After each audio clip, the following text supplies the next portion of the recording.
दुसऱ्यांदा फोन करायचं नको सांगतो हो. हा हा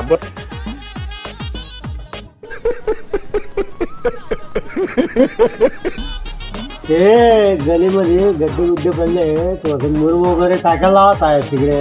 हे पाय भाऊ त्या देखत आता शॅम्पूला फोन लावला नाही ना आता ते आहे ना सगळं काम एकदम व्यवस्थित चालू राहील. हो. आणि ते मी काय म्हणतो तुले ते आपलं कमिशन होतं ते कुठे गेलं भाऊ रे. नाव साहेब पण ते नळाला पाणी येत नाही नेमकं टायमावर ते सांगा. किती एक घंटा पाणी सोडतो तो. हो 15-20 मिनिटं सोडतो तो पाणी. अजून लावून देतो हा. बरं ते चांगले आता तो व्यवस्थित करतील. बरं? व्यवस्थित करून देतो मी बोलून घेईन त्याची. हो हा. ते ना सगळे काम व्यवस्थित होतील. बर हा बरं ते काय झालं त्या बाईच्या पायाचं. काय नाही थोडे दवाखान्यात टाकले तिने पाय पण ते कसं मग ते